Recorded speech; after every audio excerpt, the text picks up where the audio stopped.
Hello, and welcome to our Facebook Live video. My name is Heidi Waldock. I am a licensed marriage and family therapist and the owner of Bridging Hope Counseling. We are located in Lino Lakes, Buffalo, and Rogers, Minnesota. I'm excited to be here today, and I'm going to be talking to you today about what is the big deal about vulnerability. We hear it in the news. We hear all these awesome books. Somebody will recommend a video or say, you need to read this. But what's the big deal? Why do I actually need to do this? It sounds great, but how do I do this and why is it a big deal? So a couple of months ago at one of our staff meetings, there's therapists there and we have our admin employees, and I opened up and I was really, really vulnerable to everybody at our meeting. And when I was vulnerable, I shared things, mistakes that I made, things that I wish I had known earlier, and kind of my journey as a therapist. Like I think as therapists, we feel like we have to have it all put together and we have to be perfect, and people are coming to get help from us and that we have to be perfect. And the reality is we're not. And there can't be that expectation, but what we really need to be able to be is real and be ourselves. And so I really opened up and shared my journey in counseling and how that has been helpful for me, and just trying to encourage people to be okay with our imperfections and not try to strive and be someone that we're not. So as I'm doing this, my stomach hurts, my heart is beating out of my chest, and I felt like I was going to throw up. So why would I do that? Like, why would I put myself in a situation where my body is uncomfortable? I don't know how people are reacting. I mean, I have people smiling and nodding, but I don't really know. I'm taking a risk by sharing this. So one of the biggest reasons that I feel good about what I shared was that I was being me. I was 100% myself. I was wholeheartedly me. I wasn't faking it. I wasn't being somebody else. I was me.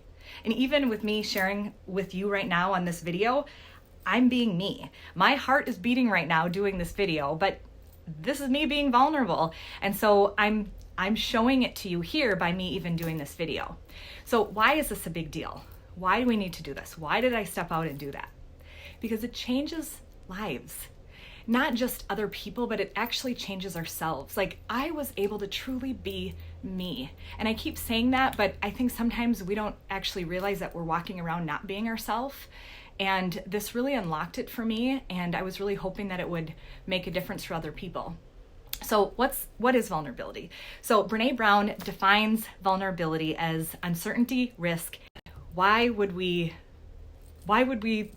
do that and risk ourselves? So the other piece of the definition is, yes, that's a part of it, but she also defines it as the cornerstone of courage building. It's the birthplace of joy, connection, and belonging. It's the birthplace of innovation and creativity, and it's to feel. So think about the last time that you were courageous. When you were vulnerable. Think about the last time when you were vulnerable. And when you think about that, where was courage in that? So I'm getting them mixed up already. So think about how they just kind of go hand in hand. And when you get yourself to think about this and you notice what it feels like to be there, courage is right smack in the middle of being vulnerable. Because you're stepping out and actually being your true self, and you're being courageous even though it feels scary. And then the other piece of it is, when you're opening up and you're being vulnerable and you're sharing, you connect with other people and you feel love with them. It's why, like, when you're dating and you're meeting somebody and you share something with them and they hear you and you're like, oh, I kind of like you. You're listening to me and you hear me. You're validating me. You're like, you kind of start to fall in love because you're opening up and sharing something and they actually accept you and love you. So, and then the other piece is innovation and creativity. So when you are being innovative and you are creating something, you're putting something out there that never has been there before. So let's say you have an idea at work and you share it. You're kind of scared because you don't know how it's going to be received, but you're creating something that has never been. So that is vulnerable. And we need more of that. We need more people to step out, to be innovative, to be creative, and that needs vulnerability. You need to be vulnerable to do that. And the other piece is that vulnerability is to feel. Like it or not, we are emotional beings. We cannot hide from this. We are not robots. We are made to feel. So it's science. So we really cannot get away from this. So we have to embrace it. All right. So what was really cool is that after I opened up at that meeting, Later that day, I actually got a text from someone from the meeting. I'm going to read you the text, and here's what it said. Hi, Heidi. I just wanted to say that I really appreciated you being authentic and vulnerable at the meeting today. What you said really resonated and made it feel safer for all of us to be where we are and be our authentic, true selves, imperfections and all.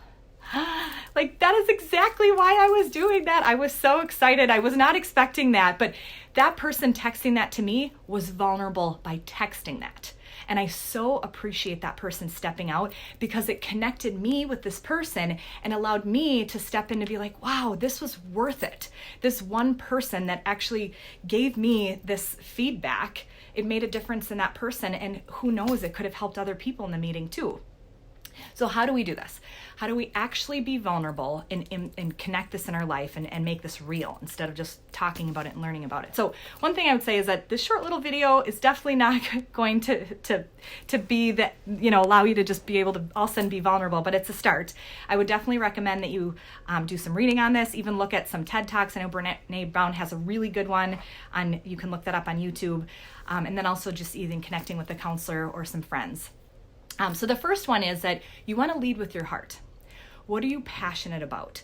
What do you truly love? What gets you going? What is it that when you think about it, you don't feel like it's work? It's just like in your bones. Like, I don't know if it's writing or if it's art or if it's creating something or if it's construction, like building something. Like, what is it that you are passionate about that doesn't even feel like work? I mean, it's what's leading me to do this video here, is that I'm passionate about this and I want people to be more comfortable with this. This doesn't need to be scary. Okay, so think about that and let your heart lead you when you're stepping out to be vulnerable. And then number 2, learn to embrace vulnerability without it taking over you.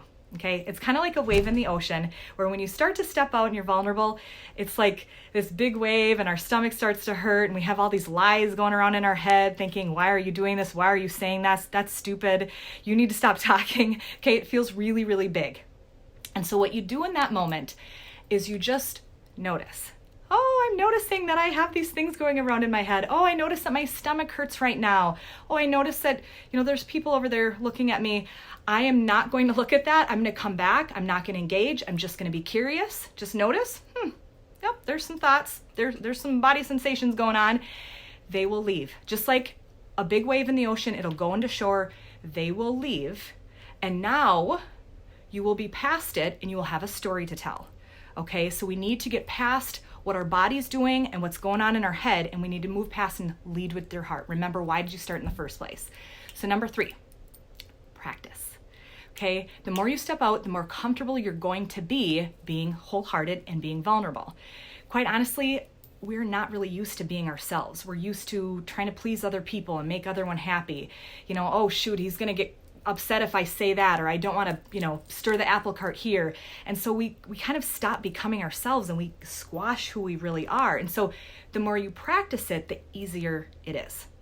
So number 4 is to be proud of yourself. After you step out in courage, be proud of yourself and move on.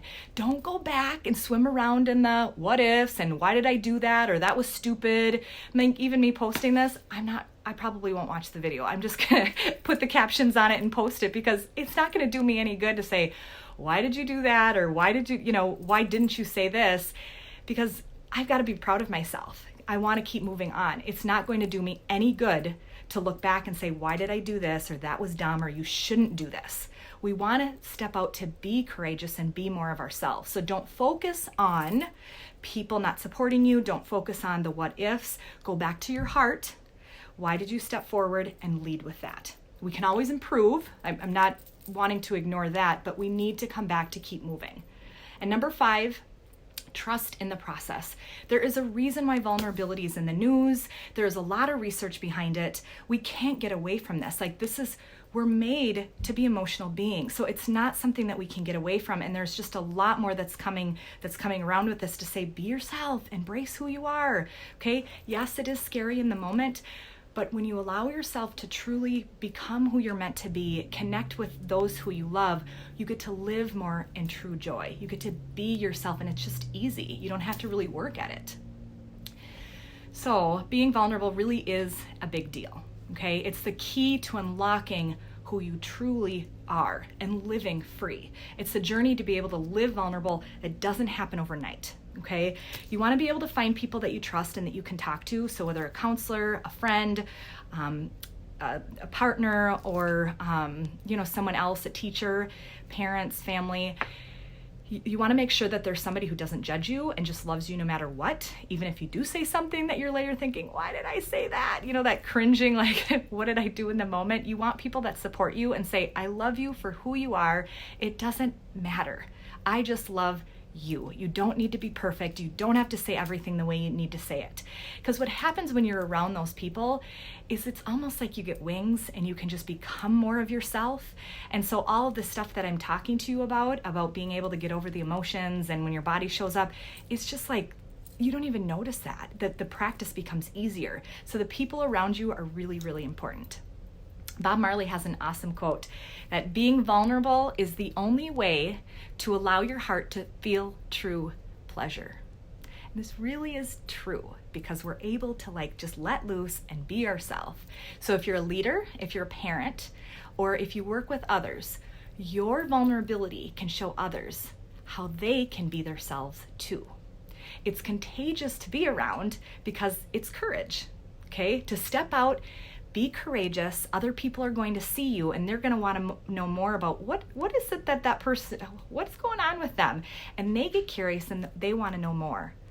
So be vulnerable, be courageous, be you. Thank you for watching.